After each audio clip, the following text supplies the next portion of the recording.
antri kayak sembako. Gimana nih ngono? Semuanya ngajang.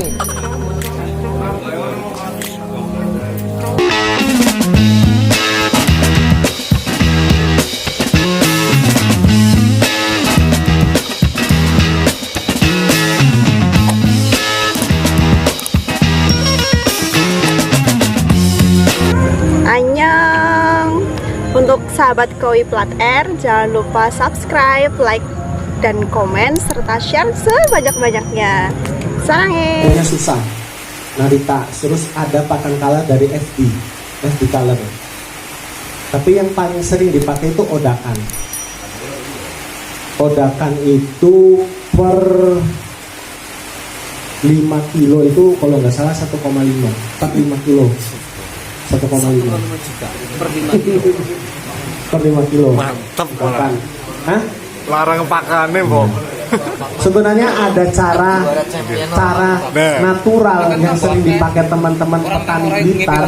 Ada Nek bos Udi turun bahaya banget kan itu koi ya. cara natural yang dipakai teman-teman Blitar. Ada kolam dia biasanya ngekip di kolam, tapi harus kolam luas, minimal 20 kali 20 kolam luas, dan itu kolam tanah.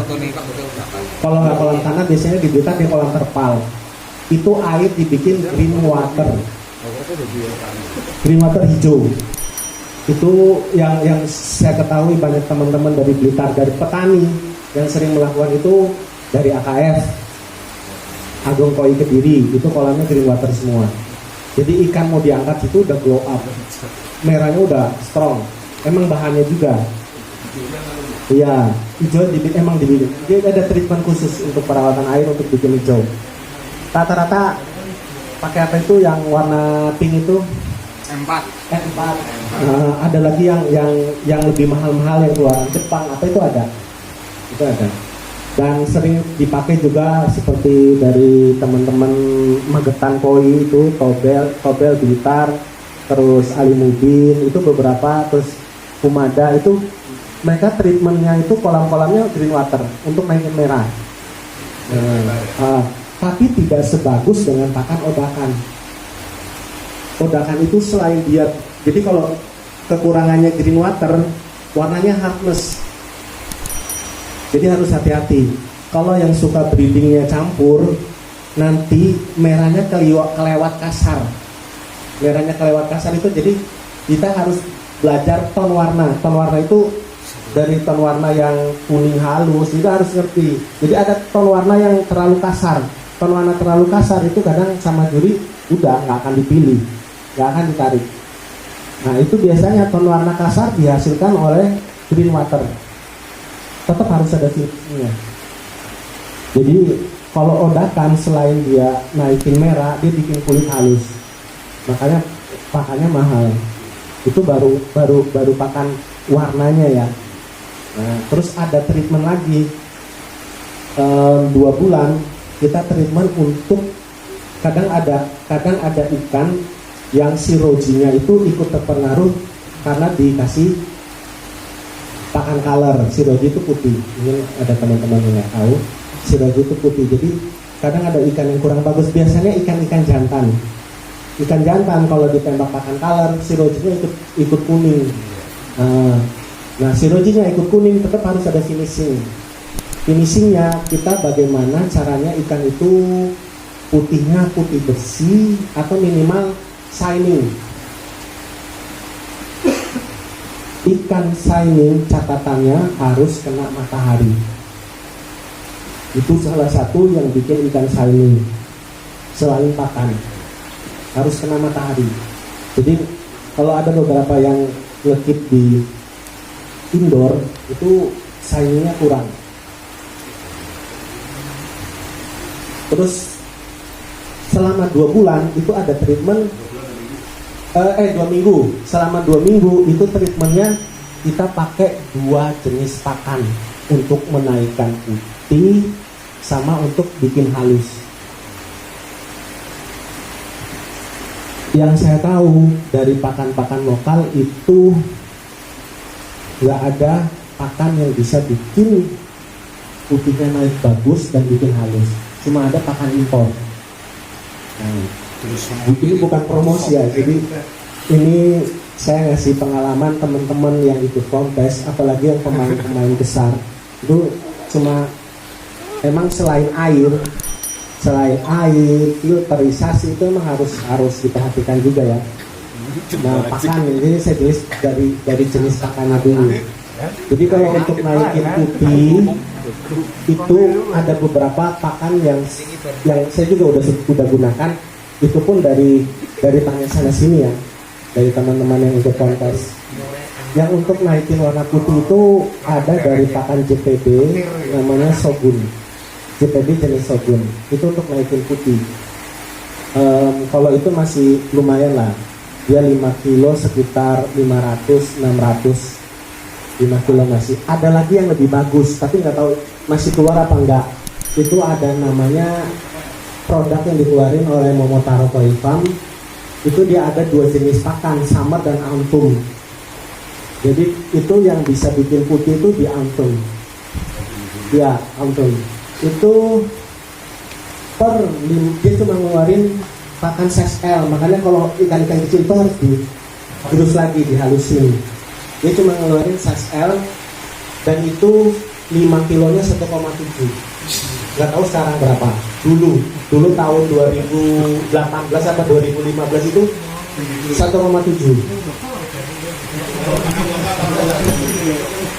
Gak ada. Kalau color yang menaikin warna ada, tapi yang selain menaikin warna bikin halus itu nggak ada. Kalau color untuk pakan lokal itu ada yang murah-murah ya, Hiroyuki, Bulky and Color itu oke lah. Ya, cuma jeleknya dia itu di air itu bikin kotor. Jadi tetap banget. Jadi hati-hati yang pakan pakai Hiroyuki Bulky itu pasti amoniaknya full. Jadi harus rajin backwash. Iya. Kalau kenapa kenyang ngambang? Karena amoniaknya tinggi. Makanya kalau mau pakai itu ngepus itu harus tiap hari. Jadi tiap sore itu harus udah selesai makan kita harus backwash terus. Kalau enggak besok ikan mati. Jadi langsung keracunan amoniak. Ya masih beranduk-anduk kayaknya ya. yang terlalu semangat pengen ngepus pakai Hiroyuki Bulky, kalau filternya nggak bagus siap-siap. Terus ada dari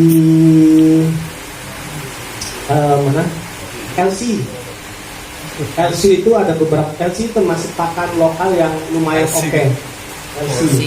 LC presiden itu lumayan bagus. Dari LC pun dia punya pakan produk bagus yang untuk menaikkan sumi. Pakan lokal yang bagus menaikkan sumi ngalahin pakan impor.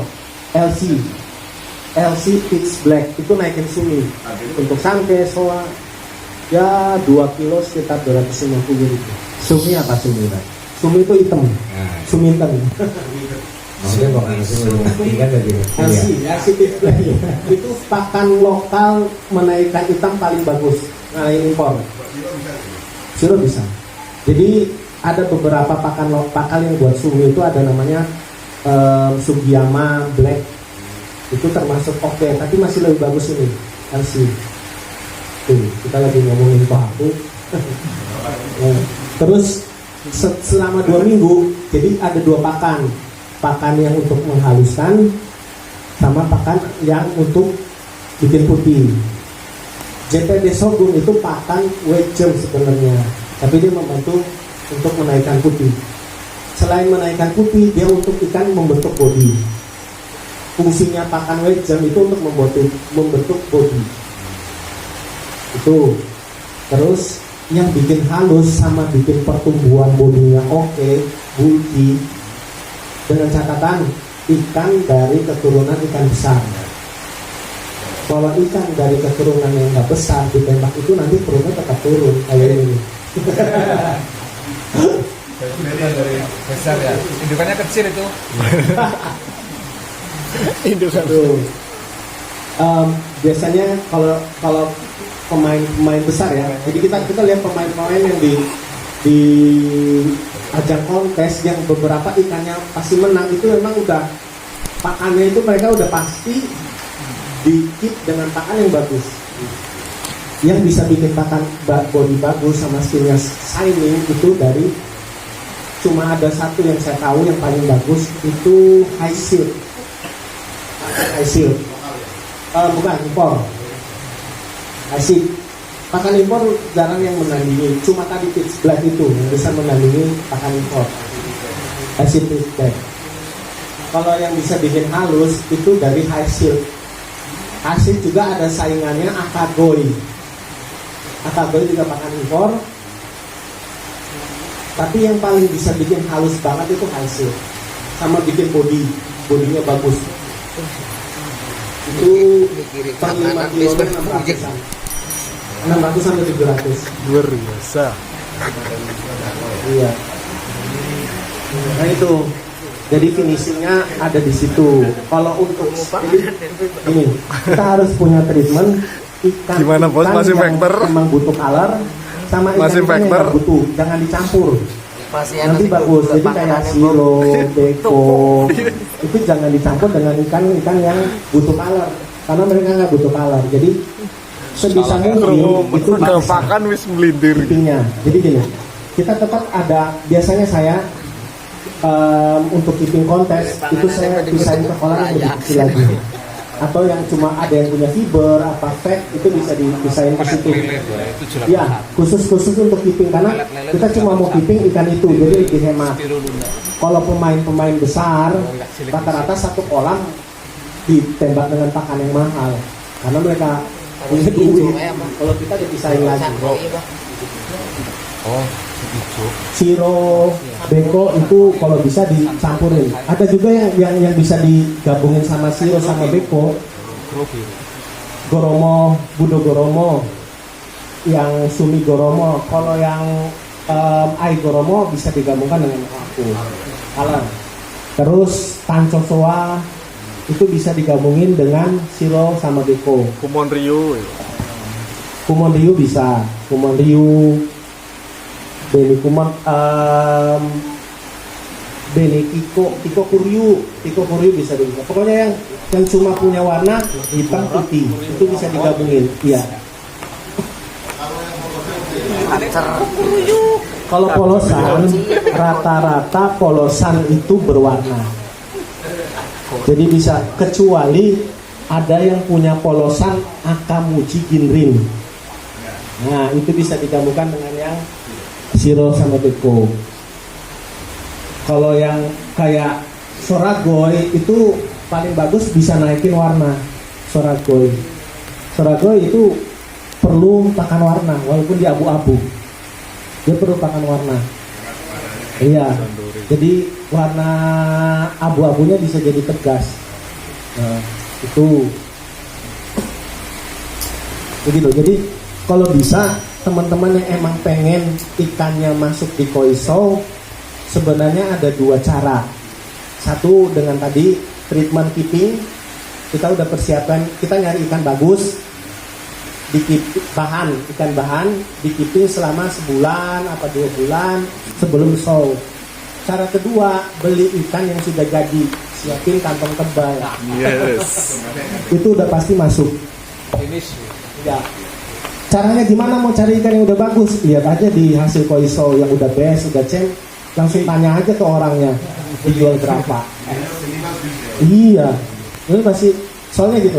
Jadi dari dulu kadang kita suka lihat ikan ini tadinya punya siapa champion, sekarang udah dipunya siapa. Kayak yang lagi viral itu yang Ginrin Soa size dari 15 sampai sekarang 16. Kemarin kalah yang di Cikarang. Cuma di sini dia dapat champion lagi. Itu dari tadi breedernya Alfi Grand Koi, terus pindah ke siapa sekarang udah punyanya Sultan Koi Cikarang. Nah Sultan Koi Cikarang pemain besar kayak Sultan Koi Cikarang, Pak Dedi Darmawan, itu mereka rata-rata beli ikan yang sudah jadi. Kenapa mereka bisa menang ya? Ya, kembali lagi mereka beli kan udah sudah jadi. Itu paling cepat untuk naik panggung terima piala. Iya, harus punya duit. Itu rata-rata ikan yang 15 sampai 20 cm yang udah champion itu dijual antara 10 sampai 15 juta. Wow. Champion. Paling murah. Apalagi base kalau base size masih 5, 7, 8. Tertarik ini pasti ini. Atur mure. Atur. Atur mure deh. Mungkin ada yang mau nanya lagi apa gimana? Apa penjelasan saya kurang tertata? Ikan hikari dasarnya platinum. Sebenarnya platinum ya dasarnya kayak platinum. Putihnya itu bukan putih transparan tapi putih susu. Pertama, gimana sih cara memilih ikan hikari yang benar? Gampang. Pertama kita lihat sirip dayung sama sirip ekor. Kalau dia masih ada putih-putih transparan, itu hikarinya nggak kuat. Tapi kalau dia udah putih susu, itu hikarinya kuat. Sama kita lihat kepalanya. Kalau kepalanya bentuk depan kepalanya udah kayak robot itu pasti hikarinya kuat. Tapi kalau kadang kan ada orang breeder dicampur, dia mau ternak kujaku cuma punya jantan gosiki, disilangkanlah kujaku sama gosiki, pasti nanti akan ketemu gosiki yang semi hikari atau kujaku yang hikarinya tipis. Makanya kadang ada orang yang sebut gini, ini gosiki padahal kujaku. Jadi gitu. Kita harus benar-benar karena jadi sistem penilaian saya cerita sedikit sistem penilaian itu yang pertama kita nyari nominasi dulu. Jadi sebelum kita nentuin juara 1, juara 2, juara 3, juara 5 biasanya umpama turun ikan 15 ekor kita tarik antara 7 sampai 10 ekor nominasi. Yang dipilih pertama kali itu umpama kelas hikari antara kujaku, hikari moyomono, hikari mujumono. Kita pilih yang hikarinya kuat dulu. Terus kayak ginrin, kita pilih ginrin yang full dulu, dipisah-pisahin yang kelihatan full, baru kayak ginrin setelah kita pilih nominasi baru kita detail di sorot lampu itu, karena kan di ruangan itu baru kita sorot lampu nyari ginrin yang full. Ikan hikari pun seperti itu, kita harus sorot biar kelihatan hikarinya full. Pola berikutnya, jadi setiap penjurian ikan kita lihat kelasnya dulu. Mama kelas kanco yang dinilai kanconya dulu. Kelas ginrin yang dinilai ginrinnya dulu. Masuk ke kelas hikari yang dinilai hikarinya dulu. Gitu. Nanti baru berikut warna, body itu nyusul. Terus yang paling susah sebenarnya ikan gosiki. Untuk penentuan ikan gosiki itu ada beberapa juri yang kemungkinan karena emang di kolamnya nggak ada gosiki, kan tidak semuanya juri paham semua jenis. Mereka susah nentuin mana yang bagus di gosiki. Soalnya gosiki ada beberapa kategori gosiki kan, ada kuro gosiki, ada yang sebenarnya kebanyakan ya kuro. Gosiki itu kebanyakan kuro, tapi ada yang belum finish, itu hitamnya belum terlalu blow up. Jadi kita harus ada tipikal menentukan jenis gosiki yang baik itu ada kelasnya tersendiri. Mas, kuro itu hitam. Oh hitam. Jadi ada macam-macam. Siro itu putih. Utsuri itu hitam. Hai beni. Hai itu orange kemerahan. Beni itu merah. Ya kayak kalau paling gampang siro. Anjingnya Shinchan siro putih. Siro itu Kumonryo itu dalam bahasa Jepangnya artinya naga terbang. Jadi polanya itu kayak naga.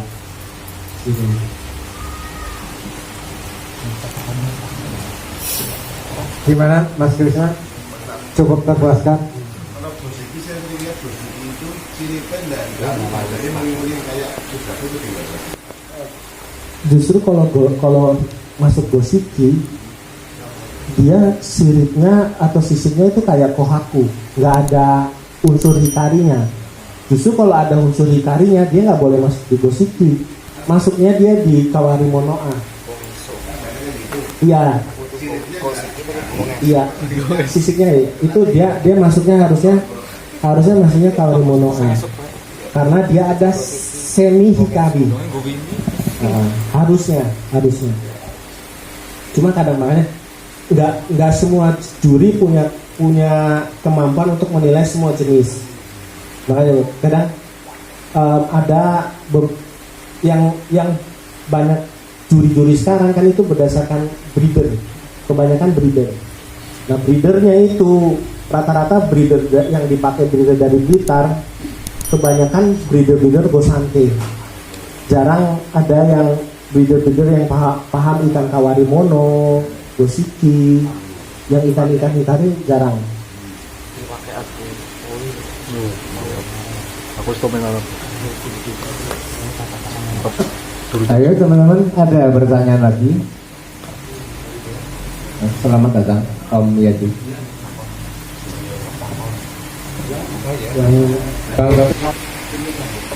Om Rio, tanya dulu. Itu kan kalau di ikan polos kadang kan ada jaring terus sama ujiba. Nah itu apakah berasal dari indukannya memang udah ada kuat jaringnya atau bisa dipakan atau gimana? Terus sama ikan yang kayak badak kayak gitu yang ada punuknya memang dari gennya atau bisa dengan pakan. Terus tadi kan udah disinggung antara Gosiki dan Kujaku. Nah itu perbedaan yang paling enak, maksudnya biar kita bisa membedakan antara Gosiki dan Kujaku itu di mananya? Seperti itu. Ya terima kasih. Untuk ikan-ikan jenis soragoy, cagoy, ojida yang emang punya ring itu biasanya dari indukan. Indukan emang harus sudah yang ringnya bagus. Tapi dari indukan yang ring bagus juga ada anak-anak yang indukannya juga ringnya kurang bagus. Sebenarnya ring bagus itu dipunya juga oleh ikan-ikan yang lain kayak kohaku itu punya, tapi karena basic dasarnya dia putih sama merah jadi ringnya nggak kelihatan. Jadi ring yang bagus itu ditentukan oleh fukirin. Apa itu fukirin? Fukirin beda dengan, jadi tipe-tipe meling itu ada 3, ginrin, fukirin, kirin. Kinrin, biasanya ada kinrin, kirin. Kirin itu biasanya kita ada dapat ikan kohaku sisik biasa, terus tiba-tiba ada satu sisik yang meling, itu namanya kirin. Ya, kalau ginrin, makanya kadang suka orang bedain gini. Di Jepang itu ada salah satu peternak yang menghasilkan skin quality yang paling bagus. Namanya itu peternak paling tua di Jepang, namanya Matsunosuke. Itu rata-rata breeder Jepang, Momotaro, Saka itu nyari indukannya dari sana. Jadi kalau pasti terkenal, kalau yang udah malam mengikan di Koiso itu terkenal dengan namanya Matsunosuke Ginrin, Matsunosuke Skin. Matsunosuke Skin itu dinilai dari fukirin. Jadi yang menentukan net itu bagus sebenarnya dari fukirin. Fukirin itu apa? Jadi gini, nggak ada foto ya. Nggak ada itu Harusnya ada. reaktornya nggak ada. Naik hiburan pakai TV. Yes. Setuju banget. Makanya sisiknya ini ikan besar itu bisa kelihatan kayak, nah itu bisa kelihatan tuh sisiknya, gitu. Sisiknya bisa kelihatan. Hah? Sisik yang bukan. Jadi cara lihat fukirin yang bagus itu rata-rata sekarang sih ikan-ikan koi itu punya fukirin. Tapi kadang fukirinnya kualitasnya bagus apa enggak. Sebenarnya ikan koi dibalik kayak gitu. Arya sinar itu kelihatan fukirinnya. Beda lagi sama ginrin. Jadi ini yang punya channel Flora dan Fauna, kalau ginrin Bang dia Yadi di penampang semua di media itu filter. ginrin. Kalau yang muncul di Yudhistira Grindrin, jadi Rio, channel YouTube. kayak kemarin ada ikan di ikan satu warna, bukan ikan Grindrin A di waktu di Cikarang, dia masukin di kelas Grindrin, padahal enggak, dia itu fukirinnya bagus, dia masukinnya ke Grindrin, salah, kasihan, padahal ikannya bagus. Tanya panitia mau dipindahin apa enggak, nanya pesertanya bilang katanya biar ya udah dia kalah karena bukan Grindrin. Fukirin bagus itu fukurin bagus itu kayak Grindrin kelihatannya, tapi sebenarnya dia bukan masuk Grindrin. Hah? Dari kecil udah kelihatan. Semua sisik ada, itu saya upload. Ada yang itu dari sisik ini dua warna ini, Ginmatsumba sama Ogon, itu ada fukirinnya, itu kelihatan, makanya sisiknya kan kelihatan, netnya, jaringnya itu. Makanya tadi kan ditanya Om Taufik itu net, itu yang menunjukin fukirin. Jadi kadang ada kita punya gini, kita punya Ochiba, merahnya bagus, tapi netnya jelek. Itu karena fukirinya kurang bagus. Berarti ringnya itu pengaruh banget ya? Ringnya pengaruh banget. Biasanya untuk membantu fukirin biar bagus, jadi fukirin itu yang menentukan shining. Fukirin itu yang menentukan shining. Jadi ada cara treatment untuk fukirinnya biar bagus. Biasanya kita butuh matahari, terus pakan. Tapi kalau emang fukirinya kurang rapat, emang nggak terlalu bantu shining. Shiningnya bisa kelihatan. Itu untuk net ya. Jadi emang dari keturunan satu kalau bisa pilihnya netnya udah bagus. Terus kita masuk ke ikan punuk.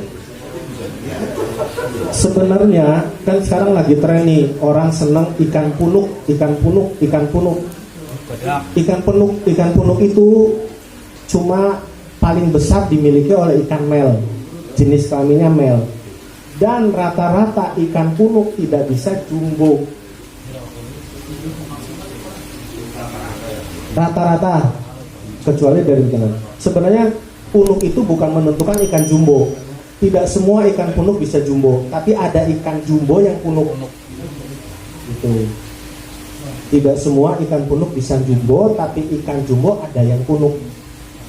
Jadi hati-hati. Iya, kadang yang terjadi di beberapa pemain koi yang senang ikan punuk, apalagi sorat koi, apalagi yang dari Blitar, kita harus hati-hati memilih. Kita milih ikan punuk, ternyata ikannya sebenarnya cacat, kepalanya pendek, pangkal ekornya kebesaran, sebenarnya itu ikan short body. Jadi kebanyakan ikan punuk, apalagi sorago yang dari Blitar, kebanyakan ikannya kepalanya pendek. Makanya kemarin beberapa yang turun di kelas sorago, yang Grindrin, apalagi yang kelas sorago itu kebanyakan mereka turunin kepalanya pendek, ya udah nggak dipilih, nggak masuk. Jadi hati-hati yang beli ikan, yang senang ikan punuk, kita harus lihat juga kepalanya. Kalau di normal YKF ada apa enggak? Hah? Kalau di YKF ada apa enggak? Apaan? Di YKF yang kepalanya panjang punuk. Yang kepalanya panjang punuk, ya ada. Ada yang kecilnya sampai umur 25, sampai 30 dia masih punuk. Iya. Punuk yang besar. Tapi lama-lama punuknya melebar, jadi kayak hilang gitu baru dia melebar. Tetap emang punuk itu tetap ada perawatan khusus itu dengan pakan protein tinggi. Sebenarnya kebanyakan ikan-ikan mel dari indukan besar itu bisa berpotensi punuk. Dengan kasih pakan protein tinggi itu cepet banget dia naik punuknya. Cuma kadang gini, ada beberapa teman-teman yang salah menilai ikan di pangkal ekor. Mereka milih pangkal ekor. Jadi ikan bisa jumbo itu bukan pangkal ekor yang melebar ke samping, tapi melebar ke bawah. Jadi pangkal ekor besar itu dinilainya bukan dari kiri ke kanan, tapi dari bawah ke bawah. Kalau dari kiri ke kanan udah kita tebel, itu ikan cacat. Itu kadang ada yang bengkok, agak bengkok pas di ekornya itu agak bengkok gini itu kan suka memulai. Sebenarnya iya sebenarnya ikan nggak bisa besar itu. Yang paling lihat itu dari samping. Jadi pas kita balik kalau breeder itu pump. Jadi dia menentukan ikan jumbo, ikan bisa besar apa enggak itu gampang sebenarnya. Satu dari bentuk muka. Biasanya kalau breeder di saat dia size 15 atau 20 cm, dia seleksi untuk body itu menilai dari kepala. Kepala kalau bentuknya torpedo itu pasti ikan jumbo. Caranya gimana? Biasanya kan seser, kita ambil ikan, pegang sisinya, terus kita deketin ke sini. Nanti kita lihat bentuk kepalanya. Kalau runcing itu udah ikan jelek, itu nggak bagus. Tapi kalau udah oval gitu, itu pasti ikan torpedo. Tapi nggak pendek ya. Iya, tak. Itu untuk kepala. Nanti kita lihat lagi kepalanya normal nggak dari ujung mulut sampai ke sirip. Normal nggak panjangnya, kira-kira nggak kependekan atau gimana. Cuma kadang kepala pendek itu susah ditentukan sampai size 30. Nanti dia lihat ikan pendek itu size 35 ke atas untuk menilai kepala pendek. Tapi kalau pangkal ekor dari kecil udah bisa kelihatan. Ada rumusnya nggak itu Om? Menentukan setelah itu kan itu nanti terima antara kepala panjang atau pendek itu proporsional. Iya, kita menentukan dari bone struktur. Bone struktur itu bukan rumus sih. Kita lihat dengan mata kepala enak nggak ini, proporsional nggak antara perbandingan kepala ke sirip dayung sama sirip dayung ke pangkal ekor. Itu proporsional nggak gitu, itu kelihatan. Itu ikan short body apa enggak itu kelihatan. Jadi yang sering breeder yang sering banyak milih itu pasti tahu itu ikan cacat apa enggak. Jadi antara kepala ke sirip, jadi patokan tengahnya itu sirip dayung. Sirip dayung jadi kayak ya gambar salib lah. Set. Jadi dari titik sini ke pas salib yang gini itu proporsional nggak sama yang ke bawah. Tuh. Nah untuk menilai pangkal ekor tinggal dibalik aja gini. Nah ikan cacat apa enggak kadang kalau breeder yang belum punya pengalaman dia cuma milih dari atas. Padahal menilai ikan itu cacat apa enggak itu dari bawah. Kadang suka kita ketemukan pas besarnya di punduk dari sirip yang atas ini ke bawah itu malah kayak gini melengkung. Itu dilihat dari situ. Kadang kepalanya dari pundak sini itu kayak turun ke bawah gini. Itu kepala pendek dan ikan cacat itu. Nah, jadi emang harus ada prakteknya sebenarnya. Kita milih, biar belajar. Itu ikan dibalik gini, nanti kita lihat proporsional nggak dia, cacat nggak dia, tebel nggak pangkal ekornya. Itu dengan cara dibalik. Makanya kenapa di penjurian kadang ada ikan yang diangkat. Ya untuk lihat itu ikannya normal apa enggak. Terus kadang di ikan-ikan yang gede di penjurian plastik itu pasti sama penjurinya dijungkir gini untuk melihat dia renangnya normal apa enggak, cacat apa enggak. Itu diangkat gini. Itu kelihatan ikan cacat apa enggak. Terus apa lagi tadi? Perbedaan gosing sama Oh iya. sabar Pak Wak. Jadi gini, ada rumus untuk menghafal jenis-jenis ikan. Salah satu gosiki. Jadi kujaku tanpa hikari, tanpa metalik gosiki. Gosiki yang ada hikari kujaku. Nah, itu. Kumon ryu yang sisik biasa kumon ryu yang ada metalik, ada hikari ikokuryu. Ikokuryu nggak ada metalik, kumon ryu. Gitu. Kujaku kohaku tidak ada hikari, kohaku ada hikari, maksudnya hariwake. Jadi merahnya nggak strong, merahnya orange. Jadi kadang ada beberapa hariwake kan harus kuning, enggak. Hariwake juga ada yang orange tua. Jadi ada beberapa teknik untuk menghafalkan jenis tadi. Jadi kujaku itu jadi kujaku dan gosiki termasuk ikan yang disebut di Jepang itu gosiki kan artinya lima warna. Bahasa pakul. Kujaku sebenarnya juga 5 warna. Jadi pertama yang diketemukan itu sebenarnya gosiki, baru kujaku di Jepang. Kalau kogane itu bahasa lainnya dari metalik. Tapi biar metalik itu bahasa lainnya dari hikari. Tapi dipakai untuk ikan-ikan kawarimono. Kalau saya lihat kan kemarin orang kan semua keluar satu kuning-kuning kemasan gitu ya. Iya. Jadi kogane itu sebenarnya kata lain dari hikari, dari metalik. Tapi digunakan untuk ikan-ikan kawarimono. Dan paling banyak dipakai pertama kali muncul istilah kogane dipakai pada saat varietas ochiba. Jadi ochiba sisik dibikin ada hikarinya, maksudnya kogane ochiba. Itu untuk kogane. Jadi kogane sebenarnya kata lain dari metalik, tapi dipakai untuk ikan-ikan jenis kawarimono. Kalau kawarimono tapi paling banyak dipakai di ochiba. Karena apa? Kawarimono yang dipakai untuk kelasnya Kumonryu kan udah ada jenis sendiri.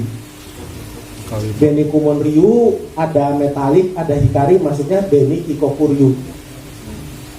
Kumonryu ada metalik, namanya Ikokuryu. Kayak gitu. Mantap. Kogane Ochiba masuknya di kelas kawarimono.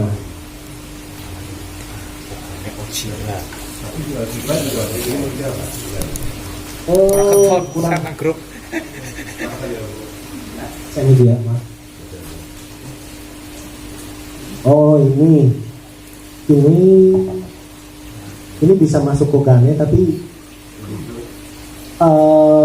dia hikarinya kurang kuat, makanya masuk di kawarimono A. Cuma ini sebenarnya didapat dari percampuran kabuto. Ya, makanya kepalanya ada tipe-tipe kabutonya. Iya, iya, kabuto. Itu biasanya banyak-banyak yang nyampur-nyampur kabuto untuk dapat ikan-ikan kogane itu kebanyakan di cerita. Jadi saya pernah punya platinum disilangin sama ikan ternakan sendiri kogane Ochiba, keluarnya kabuto Ochiba. Nah, itu dari situ. Karena ternyata platinumnya itu ada keturunannya kabuto. Ada yang mau nanya? Pas sekarang goreng, misalnya cara mengapainya gimana? Di arena lomba ya. Jadi sebenarnya ada beberapa tren, ada beberapa treatment atau ada beberapa cara biar ikan tidak ngedrop. Yang pertama, kita nanya dulu ke panitia kualitas airnya. Terus kita lihat juga lokasinya. Itu lokasinya di gedung ber-AC apa bukan, itu juga kita perhatikan. Dan kalau bisa datang lebih awal. Karena harus ada penyesuaian ikan dengan air. Jangan kayak kemarin kan, kalau saya lihat anak BKC mendadak malam, ikannya pasti ngedrop. Nah, mungkin enggak. Stres di perjalanan, kena air baru yang air baru itu pasti bikin ikan ngedrop. Terus salah satunya cara kita lihat jenisnya. Untuk jenis-jenis gosiki itu dibutuhkan air yang dingin. Jadi kalau bisa datang lebih awal, jadi ikan sudah menyesuaikan, nggak kaget, udah lama di. Soalnya gini, nanti jenis gosiki walaupun dia setelah sudah beradaptasi dengan suhu air, dia tetap nanti kan ditaruh di plastik, nanti masuk ke area kontes, suhunya berubah lagi. Jadi kalau dia tidak mengadaptasi terlalu, hanya cuma sebentar, ikan pasti ngedrop. Tapi kalau adaptasinya punya waktu yang panjang, dia di lokasi insya Allah ngedropnya nggak banyak. Terus jenis Ochiba ada beberapa jenis. Ada Ochiba yang dia di air dingin gelap. Ada yang Ochiba dia butuh air hangat. Kalau saya untuk turun kelas Ochiba untuk kontes, saya justru paling seneng milih ikan yang di kolamnya gelap. Kenapa gelap? Jenis Ochiba nanti masuk di plastik dia warnanya nyala. Tapi kalau udah di kolam warnanya terang, masuk ke plastik pasti ngedrop warnanya. Iya, justru Ochiba yang di kontes-kontes itu di kolam itu gelap. Nah makanya yang saya heran malah orang-orang yang suka kontes yang nggak tahu jenis Ochiba pasti nyari, wah ikan di kolamnya gelap. Salah, justru ikan Ochiba yang di kolamnya gelap, kalau masuk plastik pasti terang. Makanya saya paling senang bawa Ochiba yang di kolamnya gelap. Itu soalnya Ochiba pasti dia naik warnanya. Jenis-jenis Ochiba itu pasti naik. Ochiba, cagoy tembaga, itu kalau bisa di kolamnya gelap, nanti di plastiknya dia naik. Tapi ada beberapa treatment juga. Biasanya untuk kelas Ochiba, saya pilih yang tadi saya pilih Ochibanya gelap di kolam. Itu justru untuk menanggulangi ikan ngedrop juga, kita harus prepare. Mama gini, penjurian mulai jam 8. Biasanya penjurian antara jam 9 dan 10. Ada yang di jadwalnya jam 8, itu nggak mungkin jam 8, pasti jam 9. Kalau bisa jam 6 pagi itu udah di packing semua ikan di kantong. Makanya kadang saya paling seneng sampai jadi gini, treatmentnya saya cerita treatment kalau ikut kontes ya. Saya datang paling cepat, ikan juga diambangin minimal 1 jam 2 jam. Kita bisa pakai ngobrol sama teman-teman yang dari luar kota selain kita nunggu ikan diambangin. Setelah ikan diambangin, kita lihat airnya butek apa enggak. Kadang ada persiapan ikan kurang. Jadi bagusnya ikan sebelum kontes harus puasa 7 hari paling bagus. Tapi kadang ada yang cuma 3 hari 2 hari, pasti sampai lokasi airnya pasti butek. Jadi kita perlu ganti air, ganti oksigen. Yang paling penting kalau airnya nggak butek, ganti oksigen juga cukup. Tapi paling bagus ganti air, karena ganti air ikan besok udah beradaptasi dengan air di lokasi kontes. Yang saya heran sebenarnya, fenomena yang terjadi kontes dari 2019 mau ke sini, itu banyak teman-teman, mungkin nggak semua ya, mungkin teman-teman yang baru di kontes itu main pakai air galon. Padahal kan dia datang ke lokasi, ikan diambangin di vat, suhunya beda. Pas mau kontes taruh galon, kan ngedrop, suhunya beda sama air galon. Justru salah. Sekelas samurai pun dia pakai air vat, nggak pernah pakai air galon. Hati-hati yang pakai air galon, kecuali emang ikan yang perlu TDS rendah. TDS rendah justru jangan pakai. Rata-rata yang di kontes-kontes itu pakai air galon aqua. Padahal aqua TDS-nya itu nggak serendah dengan air-air yang RO. Malah paling bagus air RO. Karena ada beberapa ikan-ikan yang perlu TDS rendah. TDS rendah itu Goshiki, Ochiba, Kohaku untuk naikin merah. Jenis Gosanke dan Ginring. Itu bagus. Tapi kalau perlu, treatmentnya itu bukan ganti air galonnya, bukan pas mau lomba, mau masukin ke lokasi. Justru pas datang, ikan nggak usah diambangin dulu, langsung ganti air galon, baru diambangin. Jadi emang perlu biaya lagi, besoknya ganti pakai air galon. Jadi yang pas datang lokasi lebih awal, kita ambangin sekitar 2 jam, 3 jam, ganti air, ganti oksigen. Besok kalau bisa ikan-ikan yang biasanya penjurian kan ikan besar, kita jangan nunggu selesai penjurian baru kita packing ikan yang kecil. Kalau bisa dari pagi ikan udah menyesuaikan, itu ikan nggak akan ngedrop nanti di lokasi.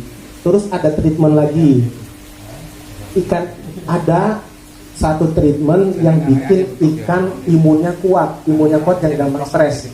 Caranya apa? Di plastiknya, di airnya itu dikasih gula. Air manis itu bisa bikin ikan imunnya kuat. Jadi treatmentnya bukan hanya garam, tapi ada pakai gula pasir. Biasa pakai gulaku oke. ngaruh gulaku. Jangan gula yang kuning ya, agak kuning. Pakai bagusnya gula yang putih. Soalnya gula yang kuning nanti airnya ikut kuning. Pakai gula putih. Taruh segenggam aja. Segenggam. Itu enggak.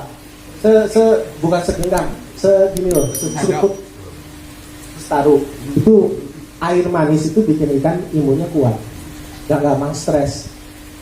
Terus untuk jenis Ochiba kalau bisa setelah di packing pagi itu jangan diambangin di vat, taruh di bawah di luar vat. Makanya biasanya perlu persiapan bawa terpal.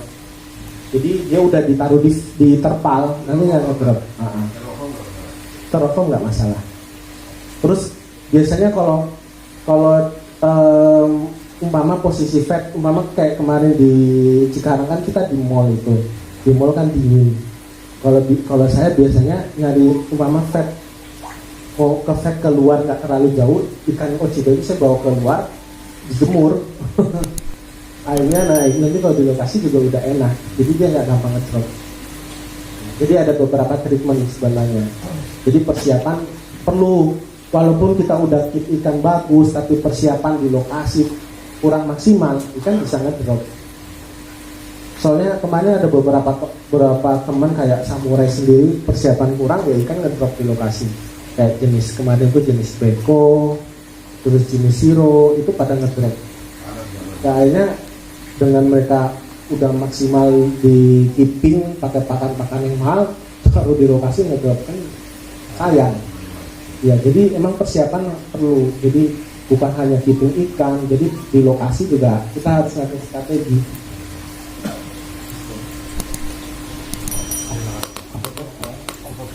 Gula berarti itu. Oh, kopi kali ya. Ada lagi guys? Ya mas, dari siapa mas namanya? Rahmat Ramstoy ya? Oh iya. Katanya kalau makan itu bagus proteinnya tinggi. Untuk ikan koi sendiri kalau tidak makan makan itu efek kedepannya itu gimana?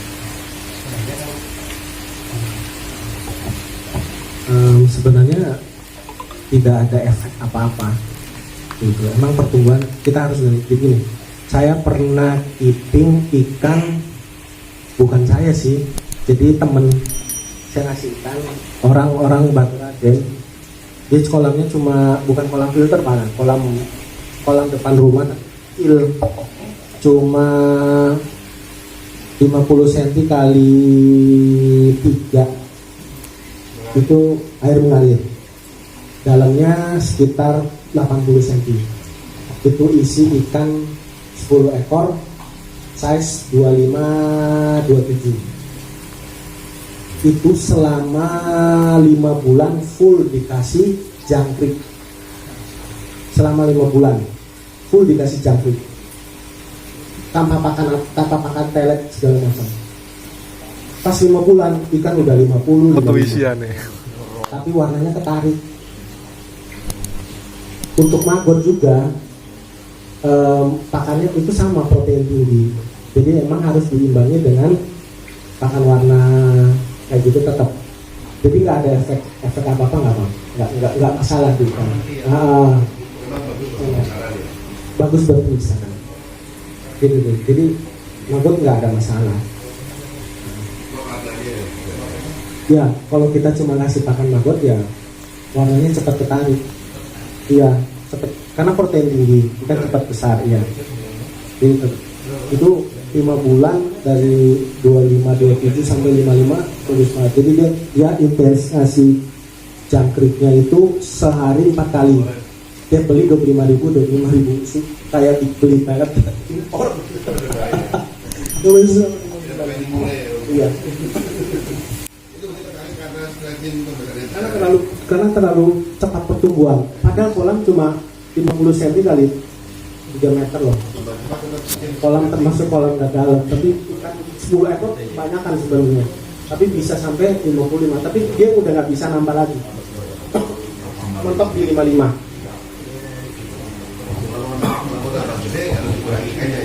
Ya. Atau nggak dipindahin ke kolam yang lebih besar.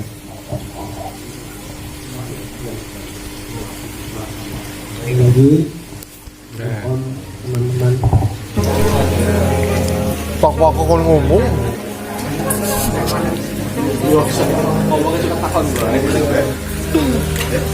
Antri kayak sembako. Gimana nih ngono? Semuanya ladang.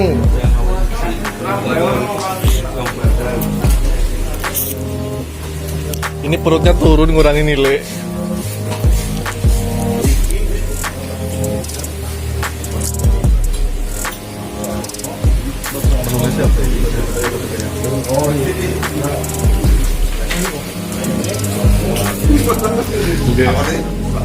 Maaf. Deng, masih normal melu.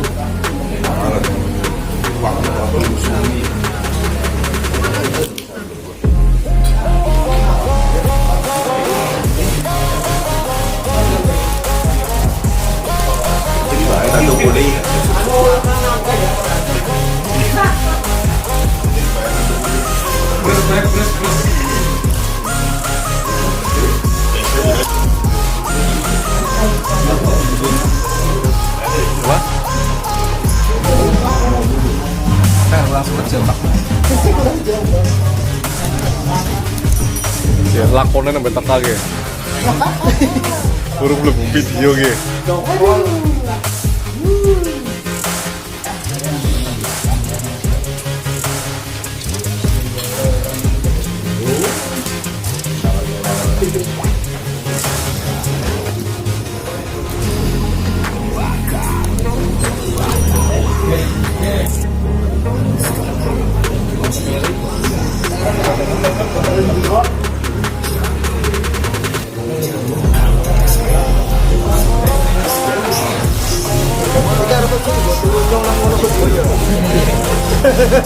harus